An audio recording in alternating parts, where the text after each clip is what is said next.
then I identified how do we solve certain things of declining assets, time, and money and need more impact and more childcare. It was through leveraging IT, shared resources, and focusing on. So here we are today between finding the solutions, even down to the child care level. Now we are here looking at the deployment of government, how the services, how the money is spent, and how and who the government should be functioning with. So it really does have a natural progression, whether it was from children to homes to giving out to businesses what they need to really enable their success. That's the core part of government that the governor has really asked us to look at and focus in on. So I look forward to continuing hearing all the recommendations, and we're really doing it the Iowa way. And as a business leader, we do this every day, and all of you around the table know this as well.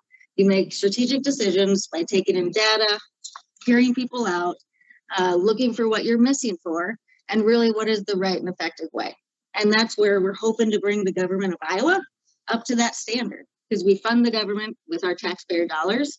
And as we know, declining populations, rural counties, we need to do it strategically because that's how it's proven to be successful. Now, I also, as we go throughout the report, all the people around this table have really taken all the time, and there's 45 recommendations that you'll be hearing today. There's 14 different themes, and so a lot of times there's articles written just about one of those. But the time, effort, and the success of setting up the structure of government for success is really listening to all 45. You can't have success without a combined effort for such a complex type of issue that we've been asked to really define and support.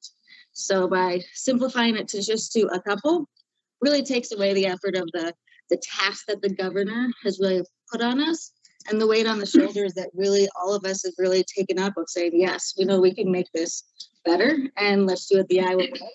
And with that, I would also like to get started, and we're going to go be listing from the workforce shares. And up on the screen, you'll see the different subgroups. As mentioned, we have Mark Campbell replacing Renee on the return on taxpayer investment, but we'll be hearing from Terry Lutz. And then for the technology crew, we will be hearing from Kathy Kay, and as well as the workforce crew from Reynolds Kramer. Now, throughout this process, we also started with success stories. And I know the question was, Emily, we heard about successes last time. Where are there areas we should that aren't so successful? But we're doing it the Iowa way, and the part is finding the right way to do it. And we acknowledge there are great things happening in government and in Iowa, and great recommendations around this table. So again, let's look at what's working, because it's working in Iowa with what we have, and then we'll recommend for different improvements from here on out. So to continue this part of the report, I'm going to invite task force member Beth Tinsman to report on a success story from Scott County that she came to hear about just on the listening and the learning tour. Thank you very much. I had the pleasure, Emily and task force members, of researching 2 examples of enhanced service delivery and efficiency in Iowa. And I'm going to share those insights with you today. The following examples saved conservatively $80 million over the last 5 years. They demonstrate not only significant savings, but also improved high quality services to Iowans. Incentivizing coordination, communication, and cooperation is absolutely critical in our progress in driving these efficiencies.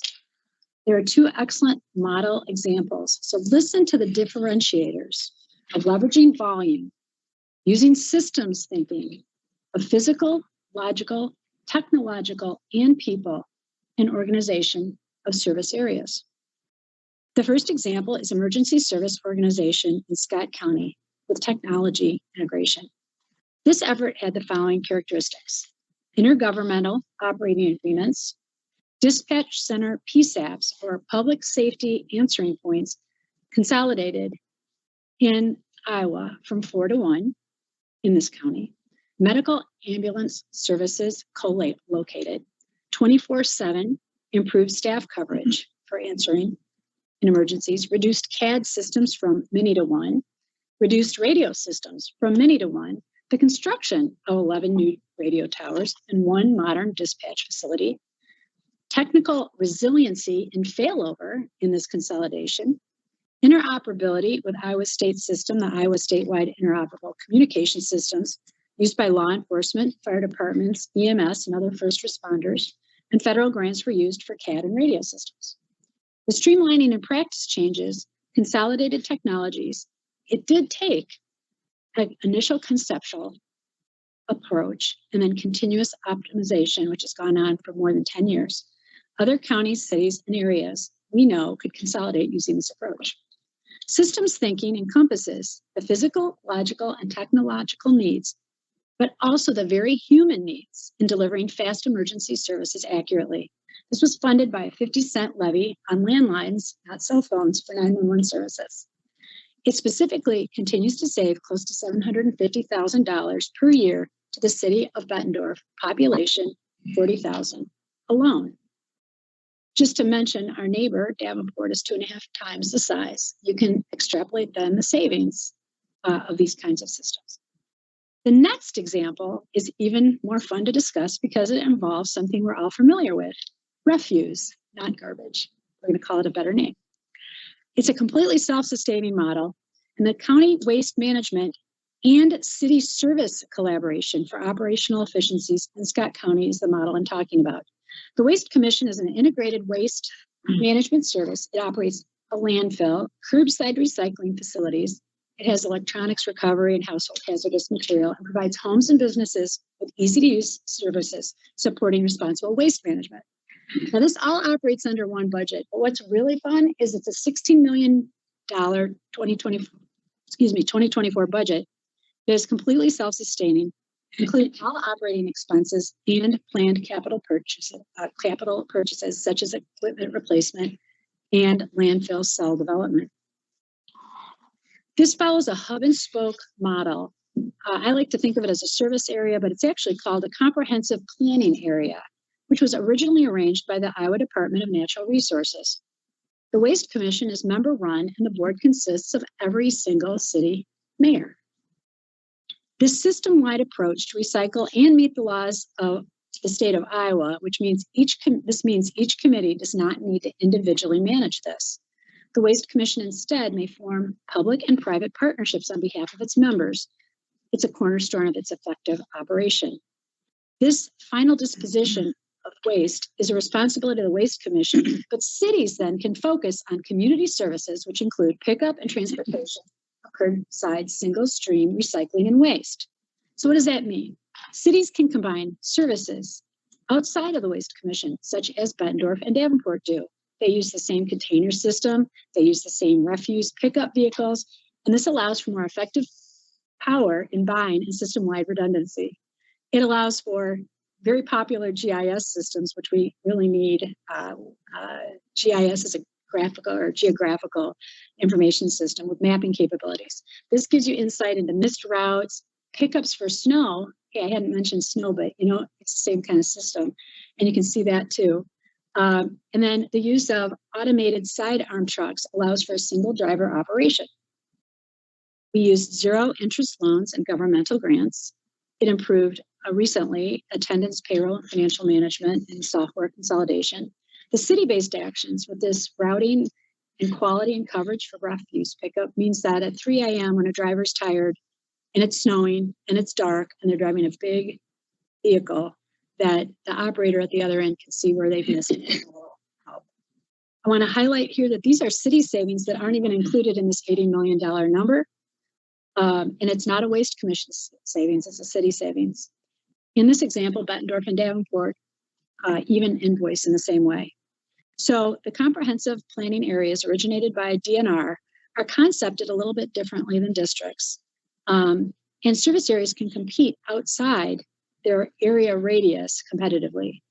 My last comments are service areas leverage volume, and in this model operate a self-sustaining model without direct tax dollars. They thus must be competitive. They must follow the market. They manage budgets. It's unusual to have cities leveraging together. So this is another model. And I would like to note that Metro Waste Authority in Des Moines and Cedar Rapids, Lynn County Solid Waste Agency also have a similar model, which is operated under a 28E organizational. I specifically want to thank Decker Plain, the city administrator of Bettendorf, and Bryce Stalcup, the executive director of the Waste Commission, because they not only took the time to allow us to do this research, but they also read everything that I wrote. So it was actually completely accurate. Thank you for your time. It's an actual fun story to talk about emergencies and waste together. Thank you, everyone. Thank you, Beth. And I know that being a manufacturer of 600 EMS, EMPs, all of those things are very vital.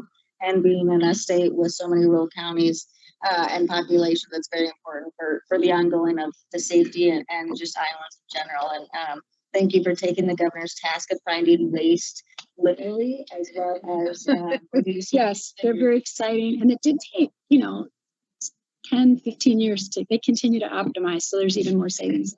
It says that there's a lot more coming from these recommendations, and implementation is key. So thank you, Beth, for that. And it reminds me also, I heard a lot of standardization, whether it was the containers, the vehicles, etc. And just, I may say it all too often, but it reminds me of President Hoover's Secretary of Commerce days back in the 1920s, doing some standardization with 2x4s, red and green lights, as well as the different the plumbing on your walls. Those all go back to President Hoover's Secretary of Commerce days before he was president. So also on the and new things, right? We actually built infrastructure and saved money. That's pretty exciting. Yeah. Thank you, Beth, for that. Moving on, that's just another success story. Like I said, just replicating some proof points, as we call them, of ways that are successful in implementing these type of waste reductions and efficiency and impactful gains. And we'll take the time now to go to the work group update. They'll be going through the different progress since last meetings, the updated themes and proposed recommendations. And like I said, listen to all. There are 14 different themes, 45 recommendations, and they all mean something. And it was a lot of time and effort on this. So I believe Reynolds will be kicking us off here. Well, good afternoon, Chair Schmidt and task force members. I'm Reynolds Kramer, Chair of the Workforce Improvement Group, and I've been very fortunate to have just a great team. And we worked really hard over the last few months in putting all this together. And without this team that we had, Brianne, Joe, and David, we would not have been able to accomplish this. So I thank them very much. So saying that, since our last update, we redefined our focus areas and began drafting these detailed recommendations. And over this period, our team has been analyzing public feedback. And I'll say that was very, very important to this process, the public feedback. We also hosting focus groups and prioritizing high impact ideas, all in collaboration with multiple state agencies. So this inclusive process has ensured our recommendations are practical and grounded in real needs. We convened virtual focus groups many times with key stakeholders, including community college presidents, business and labor leaders, and economic opportunities to hear their perspectives. We also hosted an employer roundtable with major Iowa employers like Ruan, Kent Corporation, H&I, and Mid-American Energy. And in these sessions, participants candidly discussed skill gaps, what's working and what isn't in current programs, and ideas for improvements. We heard about challenges such as fragmented contacts and complex paperwork in workforce programs, as well as success stories like the DMAC line mechanic program supported by the Last Dollar Scholarship. Our team synthesized all of this input along with analysis of program data and citizen comments. And in short, we combined weekly internal strategy meetings with robust internal engagement, ensuring that our recommendations reflect both data and the voices from across Iowa. At our last task force meeting, we shared some of our preliminary themes for improving Iowa's workforce system. But building on that foundation, today, we wish to talk about the 4 focused areas that we have for recommendations. Those are program and funding modernization, which is streamlining and updating how workforce programs are funded and evaluated. Second, we have system coordination and employer engagement, improving how agencies, employers, and educators can work together in this workforce system. Third, we have work-based learning and upskilling pathways, expanding practical training opportunities like apprenticeships and on-the-job training. And fourth, training and program capacity expansion, scaling up the capacity of our training programs and education infrastructure to meet demand. So let's walk through all four of those and summarize just a little bit. Starting off once again with program and funding modernization. Our workforce system currently spans over 100 programs across multiple boards, providers, and agencies, which can lead to duplication and confusion. Many of these programs have not been reviewed to determine if they are meeting the current workforce needs, and some of our greatest needs are not eligible for funding when it comes to these programs. It's difficult to determine an ROI for the majority of the current programs due to the fragmented funding silos, lack of impact data and program focus. And in addition, one of the largest workforce incentive programs eligible to businesses is funded through an antiquated bonding system that has significant administrative costs and burdens. Employers would like to see funding available to upskill their current workforce, meet larger statewide workforce gaps, businesses locating to Iowa, and workforce innovation. Multiple employers stated that they prefer to choose their own training partner that could be nimble and keep up with the innovation. They also expressed the need to have a stronger voice at the table to ensure incentives and initiatives are meeting the needs of our employers. In response, we recommend the development of workforce initiatives that are not funded through bonding, streamline fragmented funding streams, and consolidating programs to reduce administrative costs and provide more impact to customers. There are several programs with similar purposes that can be consolidated and redirected into high impact training without increasing overall spend. We also propose establishing a biannual program review, essentially a regular checkup on these workforce programs to assess what's working and sunset what isn't. This will ensure funding goes to programs with proven results. By modernizing and standardizing how we fund and evaluate programs, we aim to increase transparency and ROI, aligning with Governor Reynolds' priority to invest taxpayer dollars in what works. This will help our legislator consistently allocate for workforce programs to ensure its long-term ability of success. Number two, system coordination and employer engagement. A recurring message from stakeholders was that Iowa's workforce efforts, while well-intentioned, can feel like a maze of programs and contacts. Employers share that it's often unclear where to go for help. Programs are decentralized and have significant administrative burdens. To tackle this, one recommendation is to create a red tape hotline, a one-stop online portal and phone line where businesses, educators, or job seekers can report bureaucratic hurdles in real time. We envision a cross-agency response team triaging these reports and fast-tracking solutions. Another recommendation is to establish business-led review panels that regularly evaluate workforce program outcomes. By treating employers as co-creators and evaluators of workforce strategy, we ensure programs stay aligned with real industry needs. In essence, this coordination effort will knit together a fragmented system. This theme also emphasizes cross-led training initiatives. For instance, a multi-agency board that advertises itself and yet also advises could see new training initiatives. And by breaking down bureaucratic silos and actively engaging employers, we anticipate faster approvals, more relevant programs, and higher employer satisfaction in navigating our workforce system. Number 3, work-based learning and upskilling pathways. The workforce and the work group heard overwhelming support for expanding earn and learn models. Employers praise programs like internships, apprenticeships, and externships for giving Iowans real-world experience and increasing retention in key fields.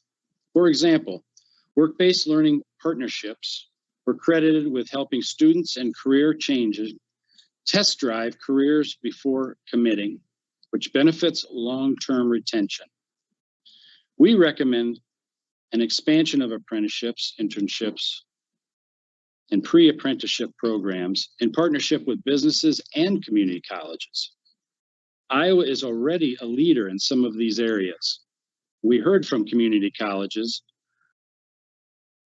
about successful apprenticeship collaborations, such as cross-college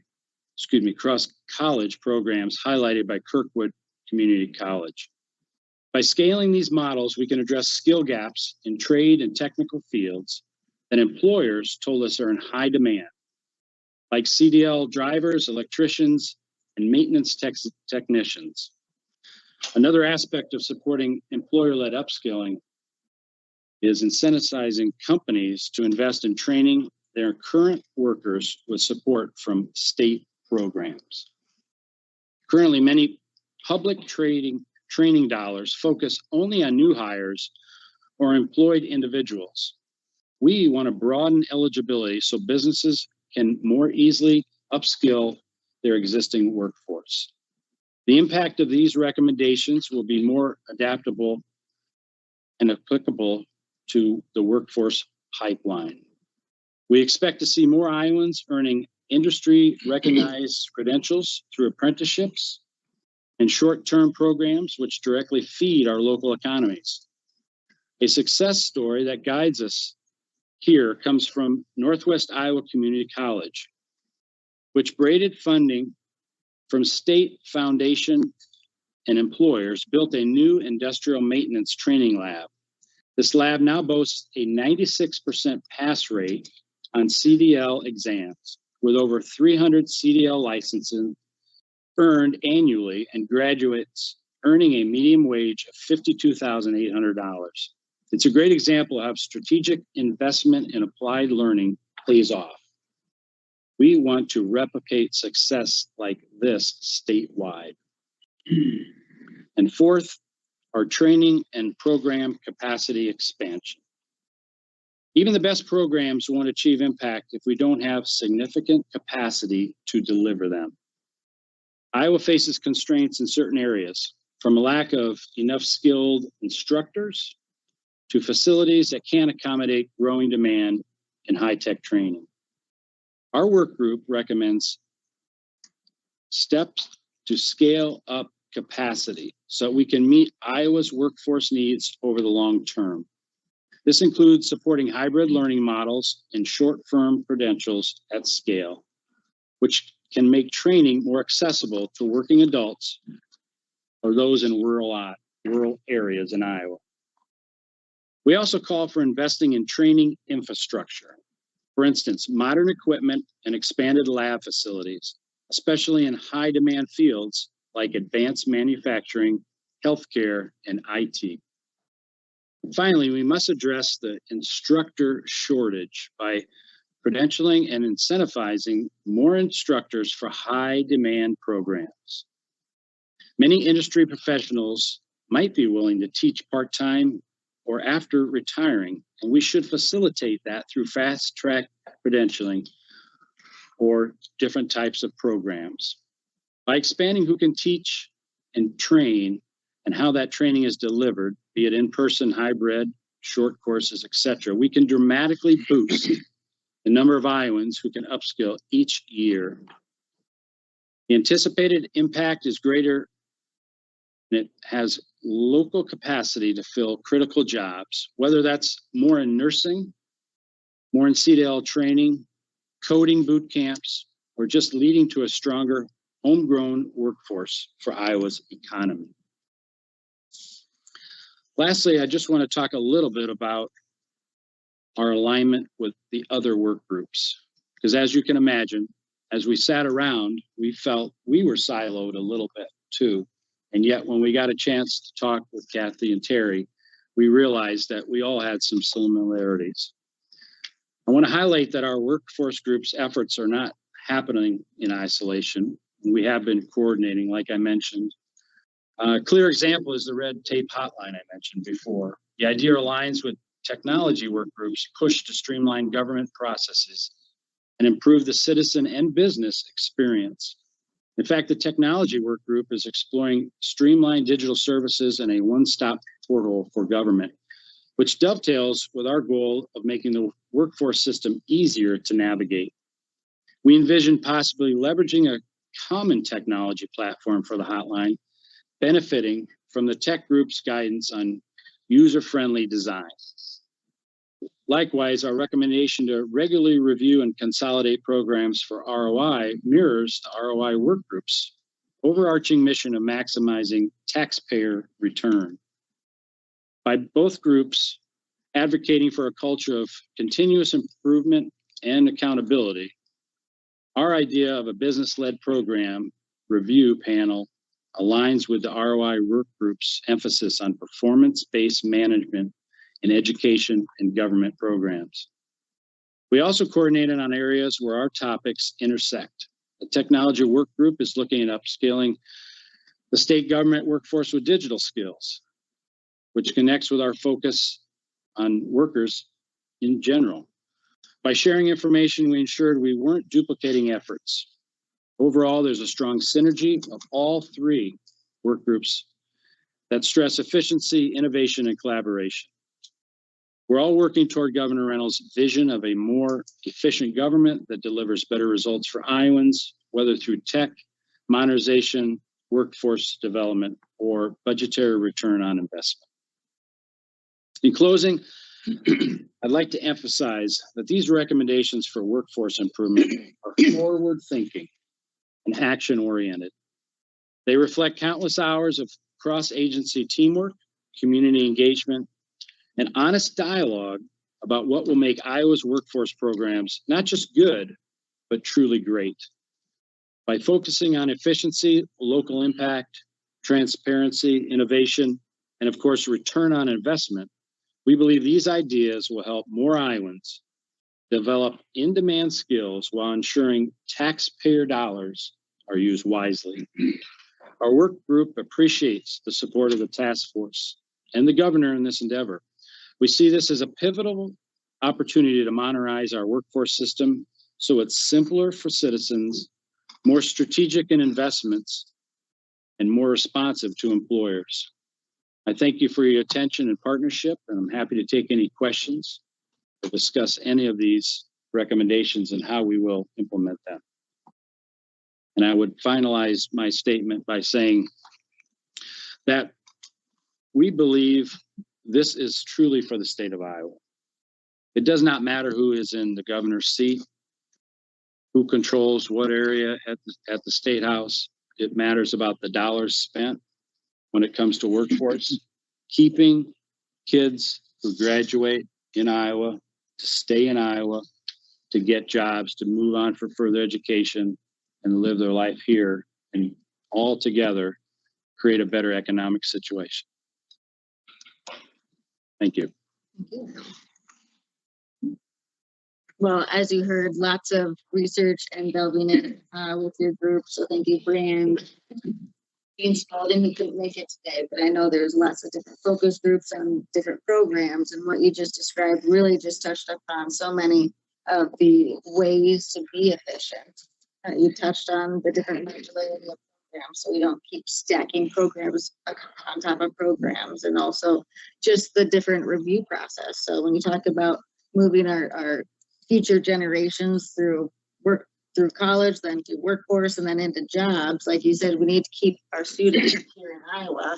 And if you're going to keep your employee at Fairway, you're not going to just not strategically look at where the inputs, outputs, and how the results are for programs. So we need to look at our students and our future generations that way too, and how to use that money impactful, like you described. Really appreciate the thoughts on upskilling as well. We have people and generations working longer than many years than they have before, and we update technology as we've all had very much doses of education on technology. But even then, how much things have changed in the past couple of years. We all know how to use the mute button now, I think. Just the differences of that upskilling is truly important, because there's so many, and in Iowa, the work ethic goes along the way and a lot farther than most other states, if I do say so myself. So, but then also the example of the CDL success rates, that's key. I know yours are much more perishable than our steel, but the success rate and just having the CDL licenses in a rural state, I can't say that enough. That is a key part, but then the focus on like a center of excellence. So this is how you do CDL training and certification. So really excited to keep hearing how this develops, and I appreciate all the time and recommendations on this.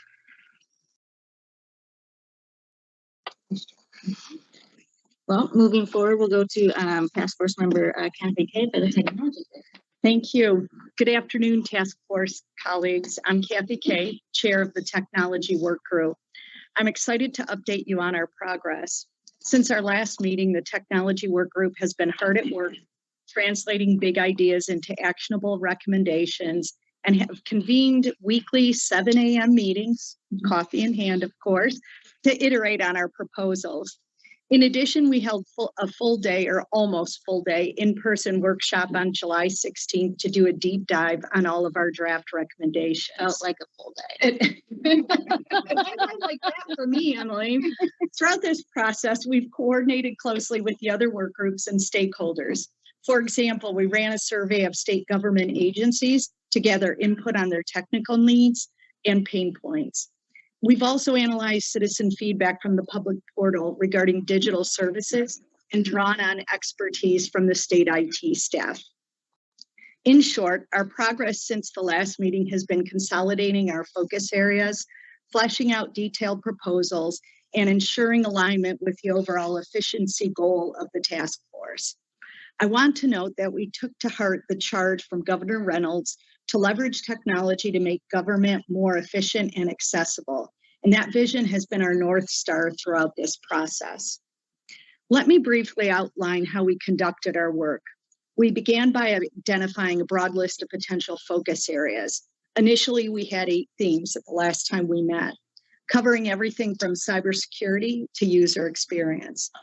Over time, we streamlined and merged overlapping topics, and now we're concentrating on 6 core themes. And I'll detail those in a moment. This consolidation itself was a result of careful deliberation. It reflects our commitment to focus on what will truly move the needle. We also made a point to integrate feedback from the ROI work group whenever technology issues overlapped with theirs. And there's been a lot of cross work group dialogue, as Reynolds had mentioned. Throughout, we kept the process transparent and iterative, and our work group's method was highly collaborative, data-informed, and aligned with best practices. We believe this sets a strong foundation for the recommendations we're about to present. Could you go to the focus area slide? Thanks. I'd like to present our updated focus area themes. As I mentioned, we refined our scope from an initial 8 down to these 6 key themes to sharpen our impact. And these are the pillars of our technology recommendations. Operational and process efficiency is all about using technology to streamline government operations and eliminate waste. Fraud prevention is deploying advanced tech capabilities to detect and prevent fraud, ensuring integrity of public funds. Citizen experience improvements is about making it easier for Iowans to interact with government through better digital services. Procurement reform is about modernizing how the state buys and implements technology, including cloud adoption. local government enablement is about helping local governments, think counties and cities, improve by sharing state tech platforms and standards. And finally, data governance and reporting is about establishing strong data management practices, including data sharing, analysis, analytics, and AI policies. These themes have evolved since our last meeting. For instance, we realized some earlier categories could be grouped under broader umbrellas. What was initially a separate focus on AI integration, as an example, is now woven throughout several themes like operational efficiency, local government enablement, and data governance, rather than standing alone. Because AI, we found, is a tool within these areas. We also dropped or merged a few topics after determining they were either low impact or already addressed elsewhere. The result is a cohesive set of focus areas that cover our mandate to improve technology use in government while avoiding duplication. Now I'll go through each theme and highlight some of our major recommendations along with their rationale and anticipated impact. For operational process efficiency, this theme is focused. Could you go to the next slide, please? Okay. This theme is focused on making government operations faster and more efficient by using technology. Our main recommendations are to expand shared IT services across state agencies, move more systems to the cloud for reliability, and reduce outdated rules that slow down processes. Today, as an example, centralized IT manages similar IT functions, but there are more efficiencies to be gained. We discovered legacy instances of decentralization. For example, there are approximately 130 different server locations across state government, and transferring data between them can take up to 60 days under some current setups. We also learned there were nearly 200 server outages in the last year requiring physical intervention. Shared services and cloud migration would reduce such incidents and leverage modern, reliable infrastructure. We heard from agencies and stakeholders about the need to eliminate paper-based processes wherever possible. We recommend speeding up the move from paper-based to digital forms and approvals and using automation tools like robotic process automation and AI to handle repetitive tasks, freeing up staff for more important work. These changes aim to reduce backlogs, deliver service more quickly, and save costs. We will measure success by tracking the time saved for employees and the faster completion of citizen services. This approach is about doing more with less by using technology wisely. I'll move to fraud prevention. Protecting taxpayer dollars is a critical part of our charge, and technology can be a force multiplier here. Our primary recommendation is to implement technology-driven fraud detection through centralized standards and tools. In practice, this means establishing common fraud detection systems that all agencies can use rather than each agency reinventing the wheel. A cornerstone will be enhancing our identity verification and authentication system. We also plan to build on existing state investments, such as the Department of Management's Security Information and Event Management tool, which is already being used to monitor anomalies in some systems. By expanding such tools statewide and training agencies on common protocols, we can detect suspicious activities like duplicate benefit claims or cybersecurity breaches more consistently. We are also mindful of measuring the impact. While fraud is by nature somewhat hidden, we will set targets like increasing the fraud detection rate and dollars saved or recovered. This recommendation aligns well with Governor Reynolds' focus on accountability and integrity, ensuring that efficiency gains are not lost to waste or abuse. By implementing cutting-edge fraud analytics and a unified strategy, Iowa can become a leader in safeguarding public funds. Next is citizen experience improvements. While it's critical to improve back-end operations, we must not forget the experience of our citizens. This theme is about making interactions with government simple, fast, and user-friendly. We've all heard stories of citizens frustrated by long forms, confusing websites, or having to call multiple offices to get an answer. Our recommendations tackle this head-on. First, we propose to streamline systems and simplify forms and processes, effectively creating a more intuitive digital front door for state services. One practical ideal is implementing a single sign-on portal for Iowans so that whether you're renewing a license, paying a fee, or registering to vote, you have one account and one place to go. This would be a big step toward a more unified citizen experience. The checkout experience to complete citizens' transactions is another place to streamline. We also want to enable more citizen feedback loops. For instance, after completing a transaction online, a short survey or feedback mechanism so people can tell us what could be improved would be helpful. The other major piece is continued UI, UX, or user interface and user experience modernization of our websites and applications.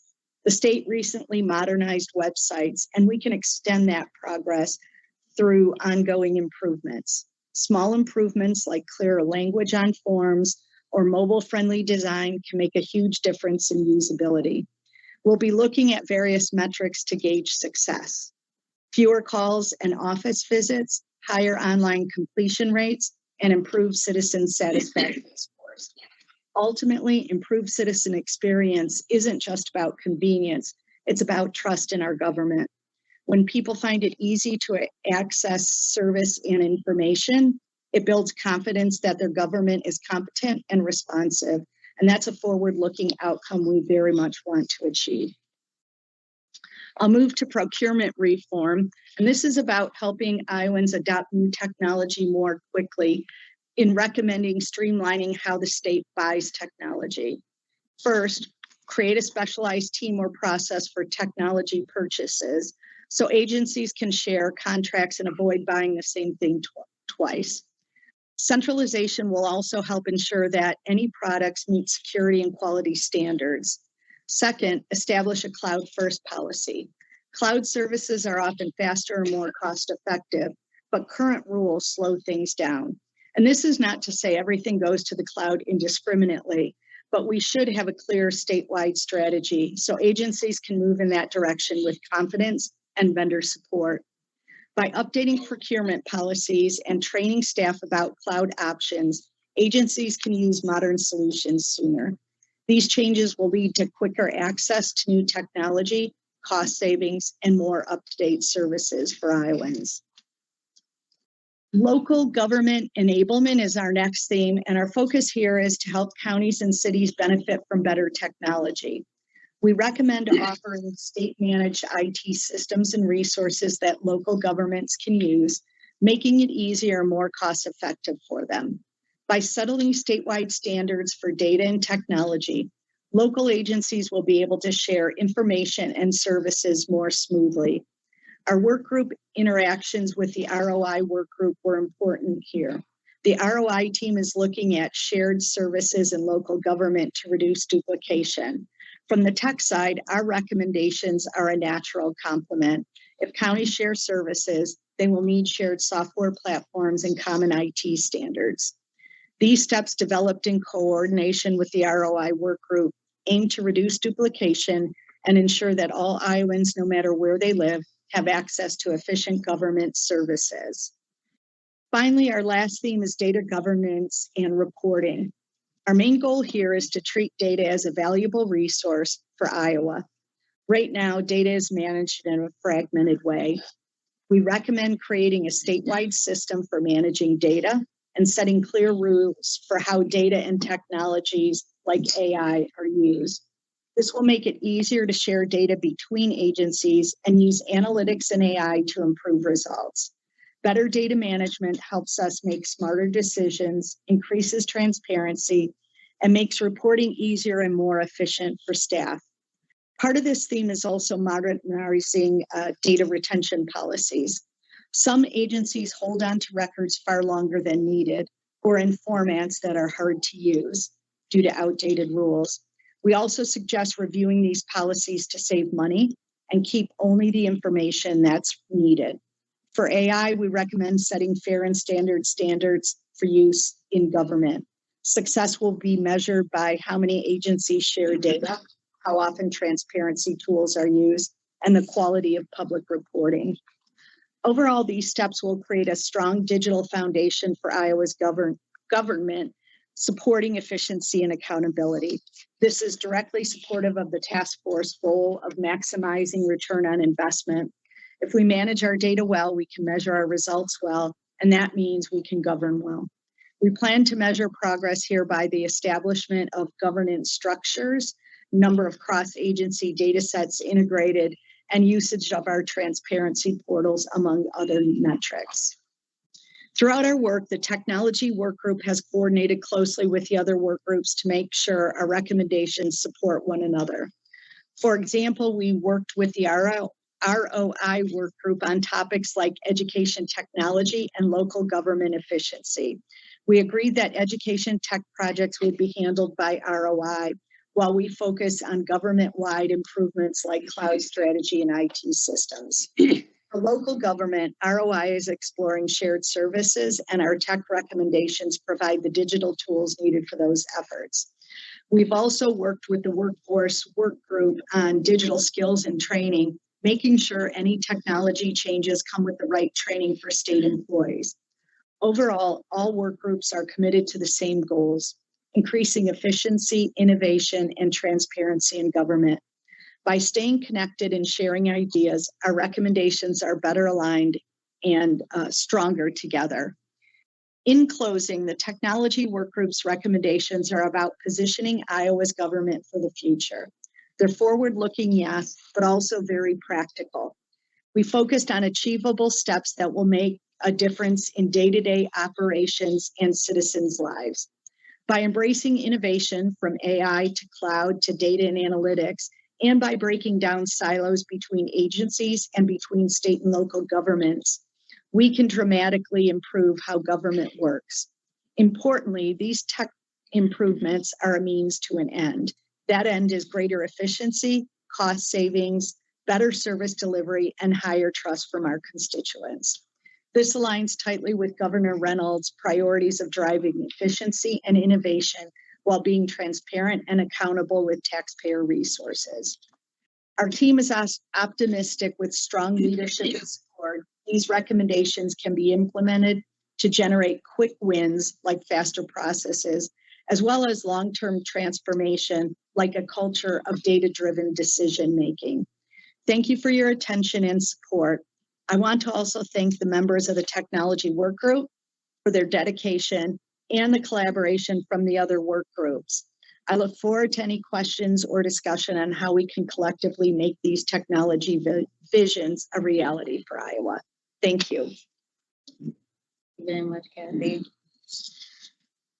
Well, I know for one, I heard many things about securing our data down, in all the processes that you engage. And when we talk about leveraging IT along with this work group, one thing that we've talked about before, and you can correct me, but I believe the recommendations that you put forward are really raising the government's infrastructure to what is standard for business now. Is that correct? Yes, it is not bleeding edge. This is things that are ready for implementation out in the wild today. And just being in the wild, yes. We actually do say that. It's that- we say that, Technology, yeah. that is the thing. Technology people say it's in the wild when we're not controlling it. I can see how that would be.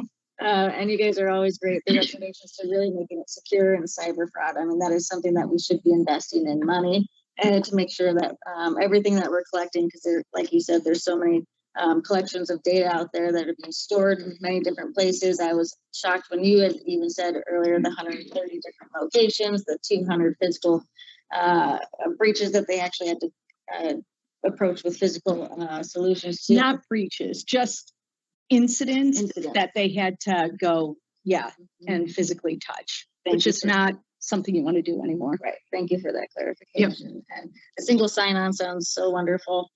Just being able to, you don't know which desk to go to, but being able to be connected and that user experience. I really appreciated your comments about not only having a unified, which we talk about in our business as well, and making sure that the engagements are consistent, but then the feedback loop connected with just the connection of trust. I really appreciated that. That is something that we need to make sure Iowans have, and that's trust in the government and trust in using the resources effectively. So the fact that bridging that in the digital divide over the cloud of trust to government definitely rings true. So thank you so much for all of that. And last but not least, unless there's any other comments or questions, we'll go to the return on investment. Okay. All right. Thank you. And I could talk all day over all the things we've discussed, but I'm going to try to keep these comments fairly short. But before I do, we've had a great team, and I'd like to have our team introduce themselves. Nick Bowdish, Elite Octane in Atlantic, Iowa. Mark Campbell from Webster County, Iowa. Those are County Board of Supervisors, Crawford County, Tennessee. Yeah, good cross section of folks, and like everybody else, they've worked really hard to get us to this point, and we'd certainly like to thank Chairman Schmidt for your guidance through this whole process. It's been very, very interesting.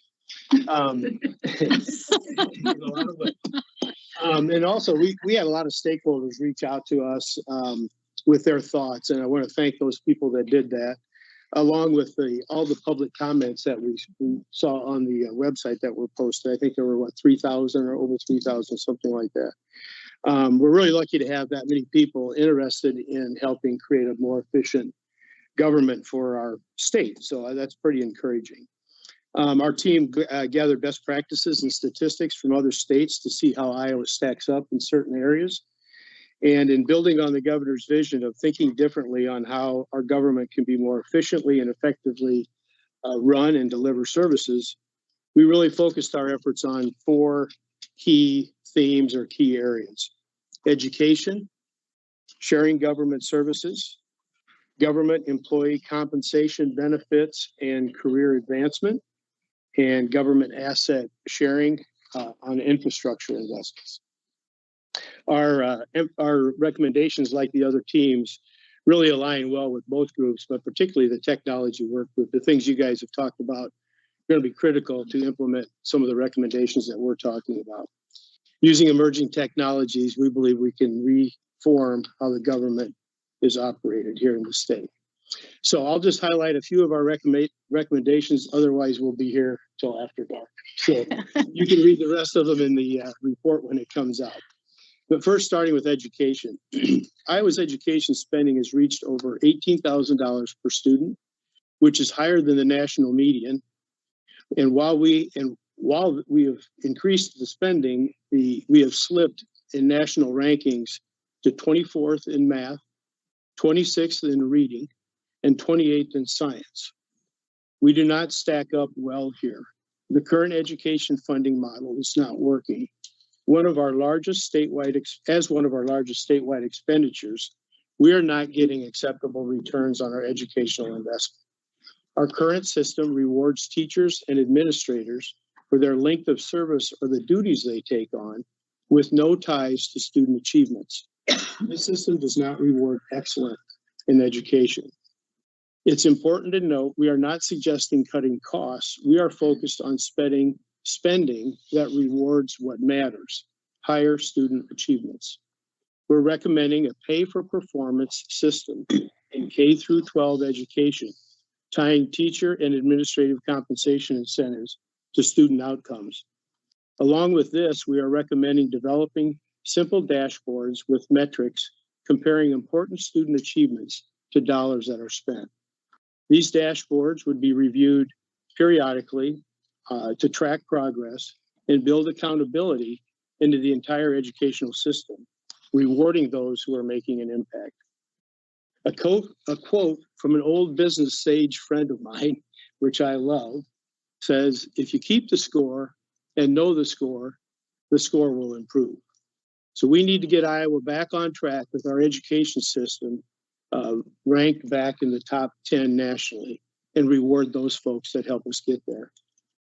Second area, sharing government services. This is the one that seems to get the most attention. Our unique makeup of 99 counties and numerous cities and townships was an efficient system when we traveled by horse and buggy 180 years ago. As we reviewed the comments from the public, over 51% of those relating to our government structure have questioned our 99 county makeup. The public is certainly aware that this system is plagued with inefficiencies and often results in poor service. Not necessarily because of the people working in the systems day to day, but the systems need to be reformed. We are recommending considerable sharing of services across cities, counties, and state. Think of what Amazon has done for access to goods and services and how like technology can make our state more efficient, much like what you just discussed. We are recommending allowing cities over 50,000 in population to explore the concept of Iowa's independent cities, whereby they could choose to provide their own services that they may be getting from a county if they wish. This could eliminate gaps or overlaps of services, reducing parallel services that do not need to be parallel. Counties should share resources in many areas like 911 dispatch centers. Public health back office operations could serve multiple counties. Sharing services can help address staff shortages in rural areas and reduce the burden on small counties that struggle to maintain complex administrative systems on their own. We recommend providing incentive grants or technical assistance for localities that explore sharing services to help them work through legal or logistical hurdles. Vehicle registration could be managed via an Amazon-like model in a centralized way, eliminating the need for 99 variations of how these services are provided. Rolling the county roadway system into the DOT may be a more efficient use of human and physical resources, using broader technology and the skill of the personnel already doing this work. There are many other opportunities to share services that will be outlined in our report. Third area is government employee compensation, benefits, and career advancement. We discovered that some public roles have developed compensation packages that far exceed the private sector, including health and retirement benefits, time off, and others. We are recommending doing away with the current defined benefits program and going to a defined contribution program, like so many other states have done. The current program is creating huge liabilities for our state. Currently, the state is contributing nearly 70% to an employee's retirement plan, where the employee is contributing only 30%. In the private sector, these percentages would almost be the opposite of that. Our government employees' contribution to their health care costs are extremely low and way out of whack with the private sector. For example, yearly healthcare deductibles are as low as $200 to $250 per year, compared to private sector employees where deductibles can range from $1,000 to $5,000 per year. This is admittedly very complex. Our recommendation is to complete a compensation and benefits study to align state employees' compensation more closely with the private sector. To implement this change, it could potentially only impact new employees hired as of a certain date, leaving all existing employees with compensation systems that they are relying on and currently use. Our final bucket, if you will, is government assets sharing and infrastructure investment.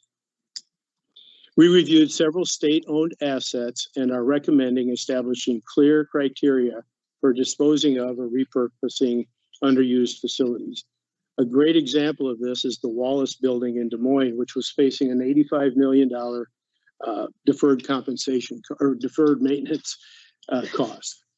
The decision was made to acquire a new building at a fraction of the cost, saving tens of millions of dollars. We found many other opportunities like this, maybe not to this scale, but we would recommend that all assets be reviewed periodically by all departments.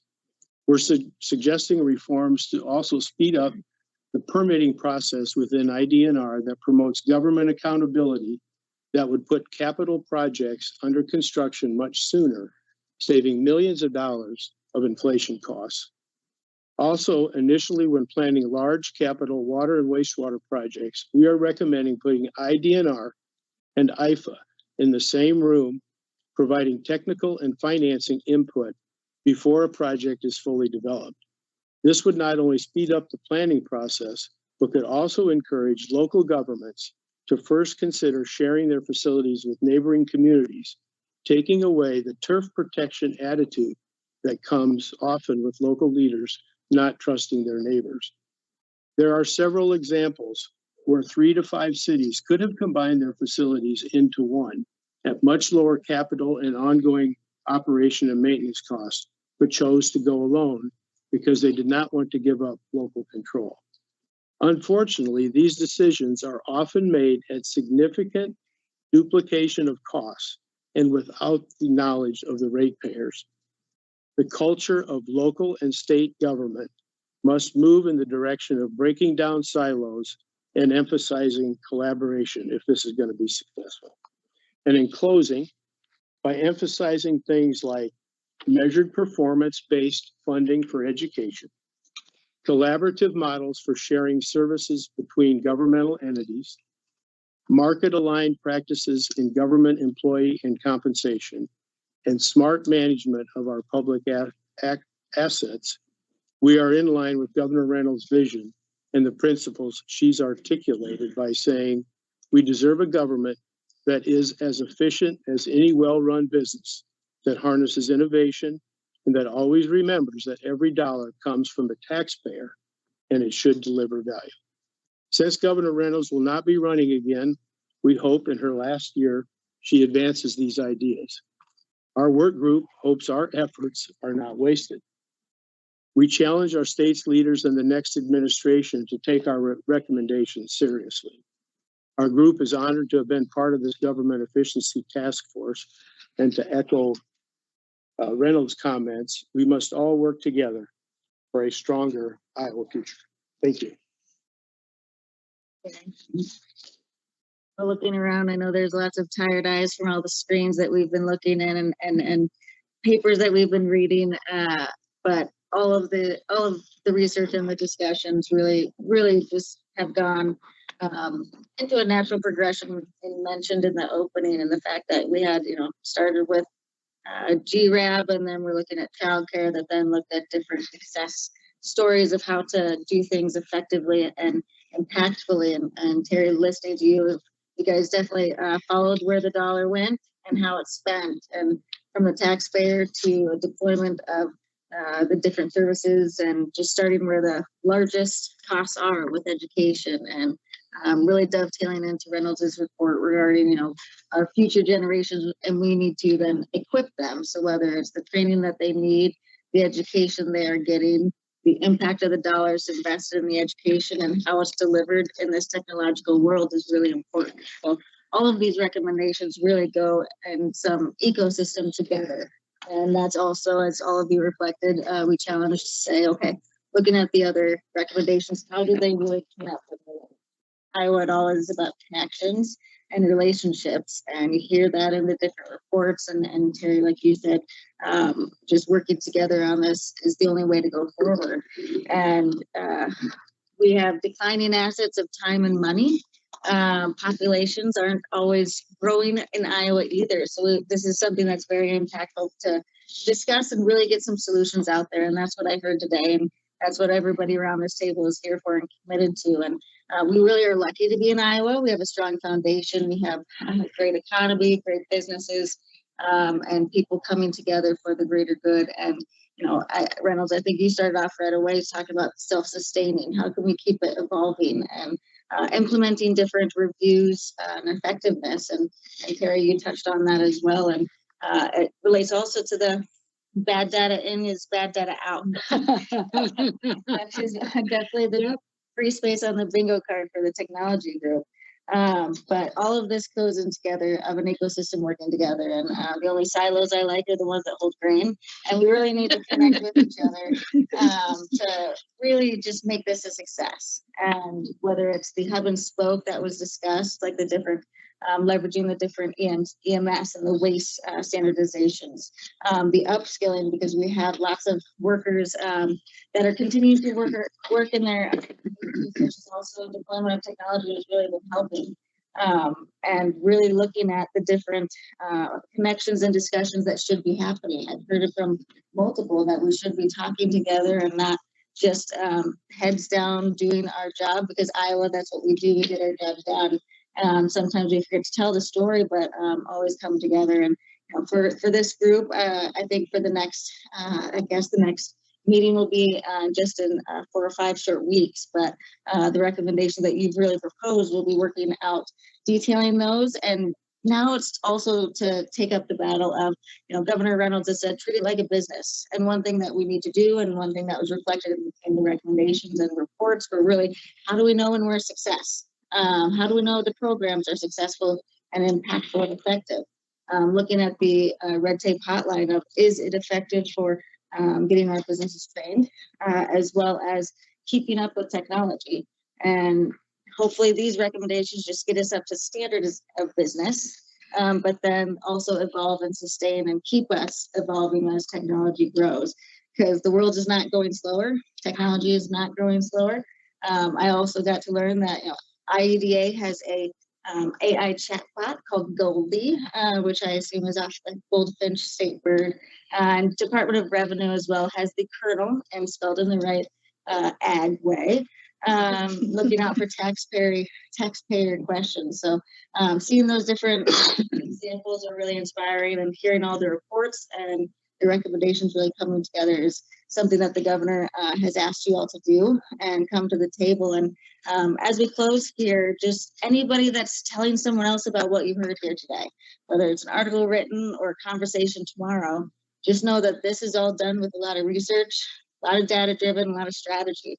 And there were 45 recommendations mentioned here today, and across 14 different themes. And we really need to be thinking about how all these recommendations work together. And I challenge that if you go spread a story about today, what other of the different work groups did you hear, whether it's the Scott County waste reduction or the EMS consolidation between the different neighboring counties for the betterment of deployment of services, or the different technology and really optimization of the data governance there. So with that, we have a lot more work to do.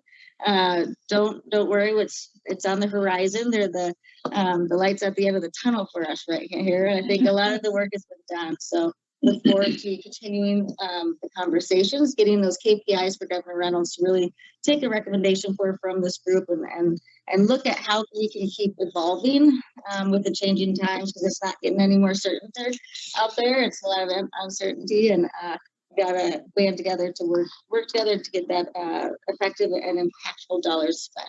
So that, and nothing else for discussion, we'll call this meeting to adjourn. Thank you. Great, thank you. Nice job. Yeah. Nice. Nice job. Yes.